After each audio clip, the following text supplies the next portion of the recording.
Uttarakhand board के जितने भी स्टूडेंट हैं उनके लिए एक प्यारी सी वीडियो के साथ मैं आ चुका हूं। जैसा कि आप देख रहे हैं class 12th chemistry important question. जी हाँ, केमिस्ट्री के इंपॉर्टेंट क्वेश्चन के ऊपर वीडियो के साथ मैं आ चुका हूं राहुल शर्मा। और आप लोग जो मुझे वीडियो के द्वारा प्यार दे रहे हैं वो बहुत ही अच्छा लग रहा है, तो इसलिए वीडियो भी जल्दी मैं आप लोगों के लिए बना रहा हूँ। हाँ, थोड़ा सा टाइम लग रहा है क्योंकि क्वेश्चन छांटने में टाइम लगता है, थोड़ा देखना पड़ता है। तो अब मैं ज़्यादा आपका टाइम नहीं बर्बाद करूँगा। इससे पहले एक चीज़ और बोलना चाहता हूँ यार, फिजिक्स के जो टॉप 50 क्वेश्चन की वीडियो बनाएंगे उसका लिंक डिस्क्रिप्शन में है। अभी तक किसी ने नहीं देखी तो जाके देखो, ज़्यादातर पेपर ना उसी में से आने वाला है। और न्यूमेरिकल की भी जो है, आप लोग मुझसे कह रहे हो न्यूमेरिकल कराओ, तो मैं कोशिश पूरी कर रहा हूँ कि न्यूमेरिकल के ऊपर भी वीडियो लाऊँ। और इस वीडियो के बाद नेक्स्ट वीडियो न्यूमेरिकल पे ही होने वाली है फिजिक्स के। तो केमिस्ट्री के जो इंपॉर्टेंट क्वेश्चन है यहाँ पे मैंने आपको पहले बता रहा हूँ, मैंने अभी जो क्वेश्चन बनाए हैं ये फर्स्ट बुक के हैं। चैप्टर 1 से लेके चैप्टर 9 तक के ये क्वेश्चन है इंपॉर्टेंट। इसके बाद जो ऑर्गेनिक केमिस्ट्री स्टार्ट है उसके मैं अलग से इंपॉर्टेंट क्वेश्चन बनाऊंगा। तो यहाँ मैं आपको पहले ये बता रहा हूँ कि ये 1 से लेके 9 तक के चैप्टर इंपॉर्टेंट है। और देखो, केमिस्ट्री है तो रिस्क है थोड़ा साथ में। रिस्क क्या है? टॉपिक के अंदर से कोई भी क्वेश्चन बन सकता है। ये सारे के सारे क्वेश्चन जो मैंने बनाए हैं ये आपके बोर्ड में आए हुए क्वेश्चन है, ठीक है। अब कभी कभी क्या होता है ना, इन्हीं क्वेश्चन को थोड़ा सा और घुमा सकता है, तो इसलिए आप इन क्वेश्चन को अच्छे तरीके से पढ़ना और वहाँ पे करके आना। और एक बात बता रहा हूँ, पेपर छोड़ के मत आना कोई भी क्वेश्चन। तो ये बहुत तगड़ा ज्ञान था, बहुत कम लोग देते हैं, तो बस जो भी था मैंने बता दिया। क्वेश्चन नंबर फर्स्ट जैसा कि आप देख रहे हो, क्वेश्चन नंबर फर्स्ट है फ्रैंकल और शॉर्ट के दोष को परिभाषित करो। इंपॉर्टेंट है, मैं इस साल के लिए कह सकता हूँ कि हाँ ये आएगा क्वेश्चन। फिर क्वेश्चन नंबर सेकंड है चतुष्फलकीय और अष्टफलकीय रिक्ति में अंतर। ये भी इंपॉर्टेंट है, ठीक है, इस साल आ सकता है, लेकिन आप पहले वाले क्वेश्चन को ज़्यादा इंपॉर्टेंट मानो। फिर क्वेश्चन नंबर थर्ड जो है वो एक प्रकार का न्यूमेरिकल है। अब न्यूमेरिकल जो है वो सेम यही आ जाए इसकी कोई गारंटी नहीं है, लेकिन हाँ ये बोर्ड में आया हुआ न्यूमेरिकल है। एक जैसा न्यूमेरिकल आ सकता है। एक घनीय ठोस है, पहले चैप्टर के न्यूमेरिकल है। दो तत्वों P और Q से बना है। घन के कोनों पर Q परमाणु है, अंतः केंद्र पर P परमाणु स्थित है। यौगिक का सूत्र बताओ। तो भैया आपको सूत्र बताना है। एक दिन मैंने लाइव क्लास ली थी और वहाँ पे मैंने इस तरीके के सारे पहले चैप्टर के क्वेश्चन कराए थे। तो अगर किसी को ऐसे क्वेश्चन नहीं आते हो तो आप मेरे यहाँ पे मतलब मेरे चैनल पे जाओ, वहाँ पे वीडियो देखो केमिस्ट्री के पहले चैप्टर के न्यूमेरिकल्स, वो आप देखो क्लियर। ये बहुत ईजी क्वेश्चन है, मतलब आप आराम से कर लोगे वो वीडियो देखने के बाद। फिर F केंद्र दोष क्या है? तो ये भी बहुत सिंपल सी परिभाषा, एक नंबर की। उपसहसी योजन संख्या क्या है? FCC BCC की उपसहसी योजन संख्या बताओ। तो बहुत सिंपल क्वेश्चन थे पहले चैप्टर के ये। फिर हम बढ़ते हैं ये छठा क्वेश्चन जो कि बहुत इंपॉर्टेंट है। एकक कोशिका यानी कि इकाई सेल और जालक बिंदु क्या होते हैं? तो बहुत सिंपल क्वेश्चन है, ये आप पढ़ के जरूर जाएंगे। इसके बाद हम बढ़ते हैं अपने नेक्स्ट क्वेश्चन की तरफ। नेक्स्ट क्वेश्चन है मोलरता, मोललता, मोलंश, PPM में सांद्रता और नॉर्मलता। अब ये कहेंगे यार ये एक क्वेश्चन में इतनी सारी परिभाषा, तो परिभाषा भी ये दो ही कव लाइनों की है और इतनी इंपॉर्टेंट है कि आपको नहीं पता कि कितनी इंपॉर्टेंट है, ठीक है। तो मेरे कहने से आप ये सब परिभाषाएं पढ़ के जाएंगे जिसमें से 2 नंबर की कोई परिभाषा आएंगी। और मोलरता पे बेस कोई ना कोई न्यूमेरिकल हर साल पेपर में देखा गया है, या तो वो मोलरता होगा या मोललता होगा या मोलंश। जहाँ तक चांस है मोललता की आ सकता है या मोलरता की, तो आप इस पे बेस छोटे छोटे से न्यूमेरिकल आते हैं वो भी पढ़ के जरूर जाना। क्वेश्चन नंबर 8 जो है वो है आपका H2SO4, K2SO4, NaCl और HCl का वन हाफ गुणांक, ठीक है, याद करना है आपको। वन हाफ गुणांक बहुत ही सिंपल होता है, अगर आपको नहीं आता तो मुझे बता देना, मैं अलग से 2 मिनट की वीडियो बनेगी वहाँ आपको बता दूंगा।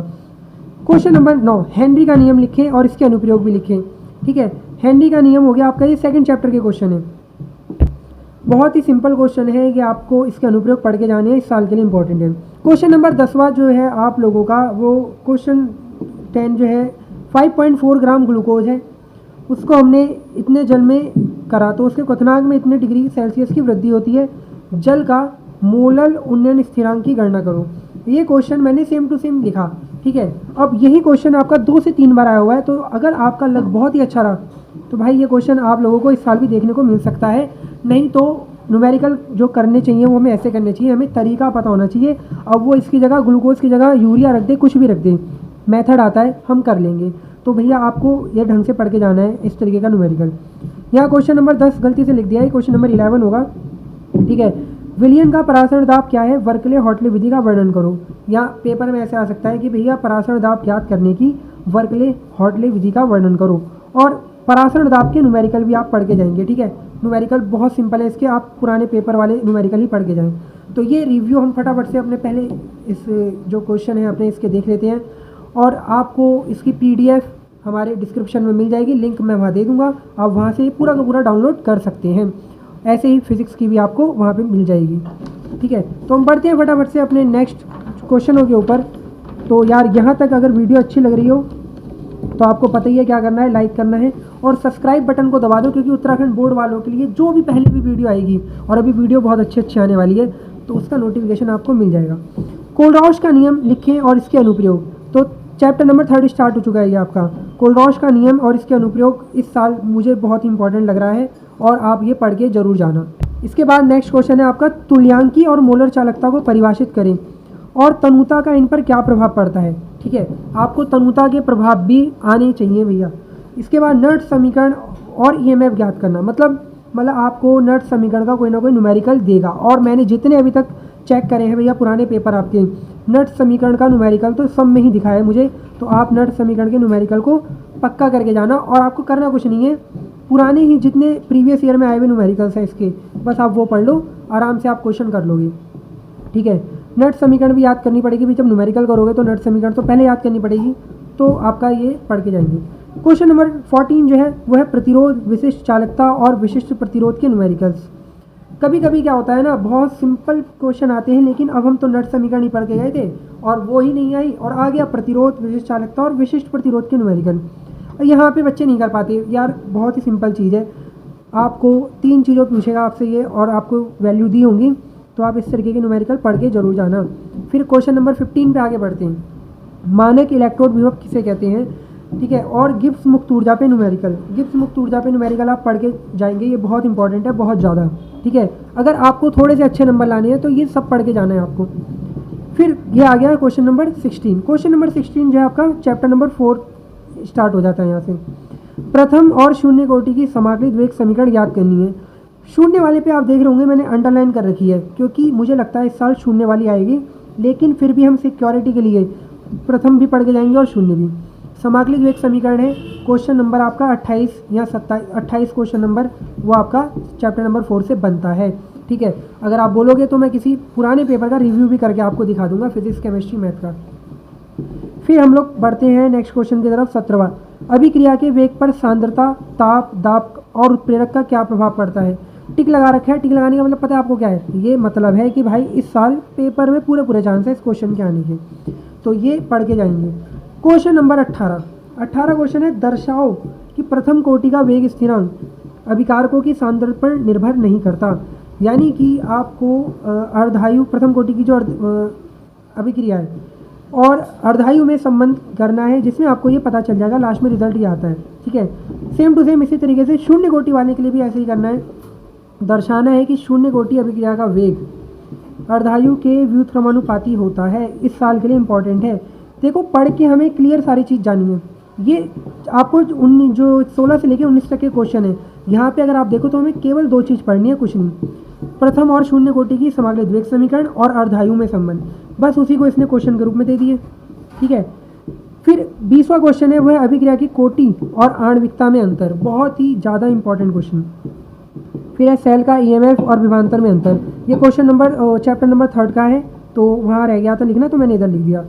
ठीक है, इसके बाद 22वें पे आते हैं हम लोग, तो 22वां है निम्न पर टिप्पणी करो। इमल्शन यानी कि पायस हो गया, स्कंदन हो गया, टिंडल प्रभाव हो गया। ठीक है, इसके बाद आपका टिप्पणी करने पे ये आता है स्वर्ण संख्या, हार्डी-शुल्ज़ नियम, पेप्टीकरण, रक्शीकोलाइट, अधिशोषण, अवशोषण। ठीक है, तो ये आपके इम्पॉर्टेंट क्वेश्चन है भाई सारे के सारे। ठीक है, ये आपको दिख ही नहीं रहे वाले क्वेश्चन मैं बोले जा रहा हूँ, कोई बात नहीं, पहले इसका रिव्यू ले लो। ठीक है, तो PDF तो आपको डिस्क्रिप्शन में लिंक है, वहाँ से आप डाउनलोड कर ही लोगे, लेकिन फिर भी अगर कोई स्क्रीनशॉट ले रहा है तो उसके लिए यहाँ पे फिर से मैंने दोबारा दिखा दिया। फटाफट से आगे बढ़ता हूँ अपने नेक्स्ट क्वेश्चन की तरफ। तो भैया हम क्या कर रहे थे, हम टिप्पणी कर रहे थे। ठीक है, टिप्पणी किस पे कर रहे थे, हम टिप्पणी कर रहे थे भैया इस पे, स्वर्ण संख्या, हार्डी-शुल्ज़ नियम, पेप्टीकरण। तो ये आपके 3 नंबर में कोई 3 हेडिंग आएगी। ठीक है, यहाँ 2 नंबर में 1.5 नंबर की कोई 2 हेडिंग आएगी, तो आपको ये पढ़ के जाना है, इंपॉर्टेंट है 5वें चैप्टर से। फिर जो आपका अगला क्वेश्चन बनता है वो बनता है अधिशोषण और अवशोषण में अंतर। ठीक है, क्वेश्चन नंबर 24 है भौतिक और रासायनिक अधिशोषण में अंतर। 25 क्वेश्चन है द्रव स्नेही और द्रव रागी कोलाइट क्या है, उदाहरण दें। देखो ये क्वेश्चन जो 25 है, ये जितना ईजी लग रहा है ना, इसको घुमा के देता है पेपर में। या तो क्या है ये दे देगा, या फिर क्वेश्चन कहता है कि भैया द्रव स्नेही क्लोराइड आसानी से कोलाइडी विलेन बनाते हैं, जबकि द्रव स्नेही और यहाँ पे द्रव विरागी आएगा, ये मैंने द्रव विरागी रख दिया, ठीक है। तो ये विरागी है, मेरे पास पेन अभी इस समय नहीं है। तो द्रव स्नेही और द्रव विरागी दो हैं। तो भैया द्रव स्नेही आसानी से कोलाइडी विलेन बनाते हैं, द्रव विरागी नहीं बनाते, क्यों? तो ये भी पढ़ के जाना है, ऐसा नहीं कि खाली द्रव स्नेही और द्रव विरागी क्या होते हैं यही पढ़ लिया। क्लियर पढ़ के जाएंगे, जो भी पढ़ के जाएंगे। 6वां चैप्टर हट गया है सिलेबस से, तो सीधा क्वेश्चन नंबर 26 जो है 7वें चैप्टर से है। चैप्टर नंबर 7 जो है वो आपका है पी ब्लॉक के तत्व, और 10 नंबर का हिस्सा लाना है, ठीक है। तो भैया 10 नंबर है, आप समझ जाओ क्या इंपॉर्टेंट होगी। ये जितने भी क्वेश्चन मैं चैप्टर नंबर 7 के करा रहा हूँ ये बहुत इंपॉर्टेंट है, लेकिन मैं चाहूँगा कि आप इसके अलावा भी जितने पुराने पेपर में आए हुए इसके क्वेश्चन हैं वो पढ़ के जाएँ, तभी आप पूरे तरीके से 10 में से 10 ला सकते हैं, ठीक है। खाली यहाँ से पढ़ के नहीं कुछ होने वाला है, ये मैं पहले बता रहा हूँ। हाँ, आएंगे क्वेश्चन 10 में से 5 नंबर तक के हट जाएंगे, 6 नंबर के 7 नंबर के हट जाएंगे, लेकिन मैं चाहता हूँ कि आप इस चैप्टर से 10 में से 10 उठाओ। चैप्टर बड़ा है लेकिन बहुत ही लिमिटेड क्वेश्चन आते हैं, वही क्वेश्चन आते हैं जो पुराने चले आ रहे हैं, ठीक है। ये मैं आपको पर्सनल अपनी रीडिंग से बता रहा हूँ कि वही क्वेश्चन आएंगे, तो पुराने पेपर को पढ़ के जाएंगे आप। तो यार क्वेश्चन नंबर 26 जो है वो अमोनिया का औद्योगिक उत्पादन कैसे किया जाता है, सचित्र वर्णन करो। लॉन्ग क्वेश्चन में आएगा, लॉन्ग क्वेश्चन के लिए आएगा, अथवा हैबर विधि द्वारा अमोनिया के निर्माण का सचित्र वर्णन करो। कभी हैबर विधि करके आ जाएगा, तो कभी सीधा औद्योगिक उत्पादन कैसे किया जाता है ये, तो दोनों एक ही है, हैबर विधि ही करेंगे हम यहाँ पे। इसके बाद 27 क्वेश्चन है जो मुझे इंपॉर्टेंट लगता है बहुत ज़्यादा। नाइट्रोजन परिवार यानी कि समूह 15 के गुणों में क्या परिवर्तन है, आयनन एंथैल्पी या ऊर्जा, ऑक्सीकरण अवस्था, इलेक्ट्रॉन बंधुता, विद्युत ऋणात्मकता या परमाणु त्रिज्या। तो इनमें भैया क्या ट्रेंड है, ट्रेंड मतलब भैया यहाँ पे अगर मैं वर्ग में ऊपर से नीचे जाऊँगा, ये समूह की बात कर रहा है, ठीक है। समूह में वर्ग इधर उधर जाऊँगा तो क्या होगा भाई, तो वो आपको बताना है, बहुत सिंपल चीज़ है, आराम से कर लो यार, मतलब इतना तो उम्मीद है। O3 एक प्रबल ऑक्सीकारक है, या प्रबल ऑक्सीकारक की तरह व्यवहार करता है या क्रिया करता है, क्यों? तो रीजनेबल क्वेश्चन है, इंपॉर्टेंट है, ठीक है। इन्हीं क्वेश्चनों के चक्कर में आप लोग परेशान होते हो यार, जबकि ये परेशान होने वाली चीज़ नहीं है। ये वो क्वेश्चन है जो आपको नंबर दिलवाएंगे और आप इन्हीं को लेके परेशान रहते हो। सिंपल और बोर्ड में आए हुए क्वेश्चन है, इनको पढ़ना हो जाएगा सब कुछ, और क्वेश्चन मत छोड़ना, बस ये टिप्स बहुत तगड़ी है। SO2 किस प्रकार से एक वायु प्रदूषक है, इंपॉर्टेंट क्वेश्चन है, टिक लगा लो, पक्का आने वाला है। हीलियम, नियॉन और आर्गन के दो दो उपयोग, ठीक है। कभी कभी दो दो एक एक उपयोग कोई सा भी पूछ लेगा, तो आप पढ़ के जाइए। क्वेश्चन नंबर 31 है, हैबर प्रक्रम से अमोनिया के औद्योगिक निर्माण की रासायनिक अभिक्रिया और अनुकूल परिस्थितियां लिखें। यहाँ पे आपको हैबर विधि का पूरा वर्णन नहीं करना, ये कह रहे हैं हैबर विधि से जो अमोनिया बनाई ना, उसके लिए समीकरण लिख दो बस। तो खाली एक समीकरण लिख देंगे, थोड़ी सी लैंग्वेज लिख के, और अनुकूल परिस्थिति यानी कि ताप कितना है, दाब क्या लिया होगा, कौन सा उत्प्रेरक लिया, बस इतना। 2 नंबर का क्वेश्चन है, आधे पेज से भी कम में ख़त्म होना चाहिए, बिल्कुल सिंपल चीज़ है, ठीक है। अब आगे बढ़ते हैं। पेपर भरने से कुछ नहीं होगा, ठीक है। लिमिटेड काम, सही काम, वो ही आपको नंबर दिलवाएंगे, ये मैं आपको बता रहा हूँ, ठीक है। आप कहते हैं ना 4 पेज भर के आया हूँ, 2 पेज भर के आया हूँ, नंबर तो फिर भी वही आ रहे हैं, 2 में से 2 भी नहीं दे रहा मास्टर, तो ये नहीं करना ना हमें, ठीक है। खास के तो मेरे सब्सक्राइबर को ऐसा कुछ नहीं करना। 32वां क्वेश्चन है, डाई नाइट्रोजन कमरे के ताप पर कम क्रियाशील है, क्यों, ठीक है। उसके बाद H2O द्रव है जबकि H2S गैस है, क्यों। फिर PCl5 ज्ञात है परंतु NCl3 जो है वो हमें पता ही नहीं, क्यों नहीं पता भैया, रीज़न है इसका, वही पूछ रहा आपसे रीज़न। सिंपल सिंपल क्वेश्चन है और बहुत ही बार आए हुए हैं। फिर 35वां क्वेश्चन, अंतर हैलोजन यौगिक क्या है, ये हैलोजन से अधिक क्रियाशील क्यों होते हैं, हैलोजन से अधिक क्रियाशील क्यों होते हैं, या फिर इसी को वो आपको इस तरीके से देगा, ICl I2 से अधिक क्रियाशील है, क्यों, ठीक है। सिंपल चीज़ है, या तो ऊपर वाले या फिर नीचे वाला, रीज़न एक ही लगना है। ये अंतर हैलोजन यौगिक का ICl, I2 हैलोजन है, तो इससे अधिक क्रियाशील क्यों होता है, सिंपल रीज़न। pH3 का क्वथनांक NH3 से कम है, क्यों। 36वां क्वेश्चन बहुत इंपॉर्टेंट है, बहुत बार आया हुआ है। O2 गैस है जबकि S2 ठोस है, क्यों। O2 मतलब डाई ऑक्सीजन, और सल्फर ये ठोस है, क्यों। रीज़न वाले क्वेश्चन है और बहुत बार आए हुए हैं, और ये आपको करने हैं। उत्कृष्ट गैसों के क्वथनांक बहुत कम होते हैं, क्यों, ये क्वेश्चन भी बहुत बार आया हुआ है, ठीक है। O3Cl2 के विरंजक गुण के कारण, पेपर में पूछेगा ओजोन का विरंजक गुण स्थायी होता है, क्यों। Cl2 का स्थायी होता है, क्यों। तो ये आप पढ़ के जाएंगे भाई, सिंपल। HCF2 और HCF4 की संरचना बनाने की विधि, ठीक है। हद से ज़्यादा इंपॉर्टेंट है, 40वां ये। आपको जिनोन पूरा आना चाहिए, ठीक है, पूरा मतलब हर एक यौगिक की संरचना आनी चाहिए, बनाने की विधि आनी चाहिए, ठीक है। एक्स और F6 की भी आनी चाहिए, लेकिन ये दोनों इंपॉर्टेंट है तो आप ये पढ़ो। फिर हम आ गए 8वें चैप्टर पे। 8वें चैप्टर तक आ चुके हैं यार। देखो वीडियो अच्छी लग रही हो ना तो लाइक कर देना, और देखो यार जो भी देख रहे हो ना सब्सक्राइब कर दो यार। चैनल आपकी भलाई के लिए मैं कह रहा हूँ, सब्सक्राइब करोगे आपको बहुत कुछ इस चैनल पे मिलने वाला है, ठीक है। देखो और भी चैनल है करने वाले, लेकिन वो उत्तराखंड बोर्ड लिख रहे हैं, लेकिन उत्तराखंड बोर्ड के लिए नहीं कर रहे कुछ। एक चैनल मैं देख रहा था, इंपॉर्टेंट क्वेश्चन थी, आप मतलब क्या उसमें जो भी इंपॉर्टेंट क्वेश्चन थे, ऐसे क्वेश्चन लगभग उत्तराखंड बोर्ड में आते ही नहीं, इस तरीके से पूछता ही नहीं। और बच्चे वो अगर करके जाएंगे तो आप समझ लो उन बच्चों का क्या होगा, ठीक है। तो इसलिए थोड़ा बहुत कुछ है, लोग अपने लिए कुछ ना कुछ कर रहे हैं, मतलब वो अपने व्यू बढ़ाने के लिए यूट्यूब में उत्तराखंड बोर्ड के नाम से कुछ भी कर रहे हैं, भले वो यूपी बोर्ड का हो, वो पेपर यूपी बोर्ड के हो रहे हैं। तो यार ये गलत है। लेकिन मैं आप लोगों के लिए सेम टू सेम वही चीज़ कर रहा हूँ जो भैया है, क्योंकि हम बिलोंग करते हैं उस बोर्ड से, ठीक है। हम उत्तराखंड बोर्ड को पढ़ा रहे हैं, वहाँ से पढ़े हैं, तो हमें नहीं पता होगा तो फिर किसे पता होगा। इसलिए यार सही चल रहा है, जो आपको ट्रस्ट करना पड़ेगा चैनल पे, तो सब्सक्राइब तो करना ही पड़ेगा, ठीक है, कर दो यार। अब है 41 क्वेश्चन, संक्रमण तत्व, चैप्टर नंबर 8 पे पहुँच गया, ठीक है। संक्रमण तत्व और आंतरिक संक्रमण तत्वों की तुलना करें, ठीक है। 42 क्वेश्चन है इलेक्ट्रॉनिक विन्यास। अब देखो इलेक्ट्रॉनिक विन्यास मैंने ये लिखे हैं, असल में किसी भी बच्चे को इलेक्ट्रॉनिक विन्यास खुद पूरे आने चाहिए। इसकी जगह कोई और तत्व भी अगर पेपर में दे दे, Mn2+ की जगह Mn+ दे दे, Cr3+ की जगह 2+ दे दे, ठीक है, Cu2+ दे दे, तो हमें आना चाहिए, ठीक है। मैं आपको रिकमेंड करूँगा, आपको इलेक्ट्रॉनिक विन्यास खुद ही निकालना आना चाहिए, वो कोई भी तत्व दे दे। बाकी इंपॉर्टेंट ये आए हुए थे तो मैंने वो नोट कर दिए। इसके बाद आप फटाफट रिकैप लो इन चीज़ों का यार, रिकैप लेना बहुत ज़रूरी है, ठीक है। और पिछले वाले का अगर रह गया होगा पेज का तो इसका भी रिकैप मैं दिलवा दूंगा। अभी पहले हम अपने नेक्स्ट क्वेश्चन की तरफ बढ़ते हैं। क्वेश्चन नंबर 43, ठीक है। डी ब्लॉक के तत्व उत्प्रेरकीय गुण प्रकट करते हैं क्यों, ठीक है, सिंपल क्वेश्चन है। लैंथेनाइट आकुंचन को समझाइए। संक्रमण तत्व रंगीन यौगिक क्यों बनाते हैं। संक्रमण तत्व किसे कहते हैं। संक्रमण तत्वों को डी ब्लॉक तत्व क्यों माना जाता है, ठीक है। क्वेश्चन नंबर 47 है, संक्रमण तत्व के संदर्भ में समझाओ चुंबकीय व्यवहार, धात्विक गुण। इसको वो कहेगा अलग तरीके से बोल देगा कि भैया संक्रमण तत्व चुंबकीय व्यवहार प्रकट करते हैं या अनुचुंबकीय होते हैं क्यों होते हैं, या प्रतिचुंबकीय होते हैं क्यों होते हैं, या संक्रमण तत्वों में धात्विक गुण पाया जाता है क्यों, ऐसे करके भी पूछ सकता है, ठीक है। तो आप ढंग से पढ़े बिल्कुल, क्योंकि केमिस्ट्री जो है ना वो अंदर से क्वेश्चन बना देती हैं, तो इसलिए आपको सही से पढ़ना है, ठीक है। उपसंयोजन यौगिक तथा द्विक्लवण में अंतर स्पष्ट करें। चैप्टर नंबर 9 है, 3 नंबर का चैप्टर है, बहुत ही सिंपल है, यही क्वेश्चन दिखेंगे ज़्यादातर। एक इस तरीके का कोई भी यौगिक दे देगा, लगभग चांस इसी के रहेंगे, लेकिन कभी कभी यौगिक चेंज भी कर देता है। कहेगा वो एक अनुचुंबकीय है जबकि इस तरीके का कोई यौगिक प्रतिचुंबकीय है क्यों है, या दोनों चतुष्फलकीय है क्यों। सिंपल क्वेश्चन है, आपको इस तरीके से करना है।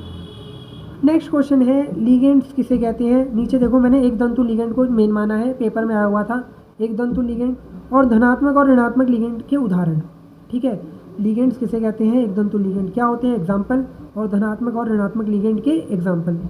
फिर आपका K4FeCN को 6 में Fe की ऑक्सीजन संख्या और IUPAC नाम, या फिर एक यौगिक हीरा। तो ये इतने इंपॉर्टेंट क्वेश्चन थे पहली बुक के, यहाँ चैप्टर नंबर 1 से लेकर 9 तक। ऑर्गेनिक केमिस्ट्री के जो है इंपॉर्टेंट क्वेश्चन, मैं इसके ऊपर जल्द ही वीडियो बनाऊंगा, और आपके लिए जितनी इंपॉर्टेंट रिएक्शन है और जो भी है आपका आगे का वो मैं बताऊंगा आप लोगों को, ठीक है। अगर वीडियो यार अच्छी लगी हो दिल से कमेंट जरूर एक अच्छा कर देना, कमेंट पढ़ के ना अच्छा लगता है आप लोगों का। और कोई अगर डाउट हो तो मुझे बताओ, ठीक है।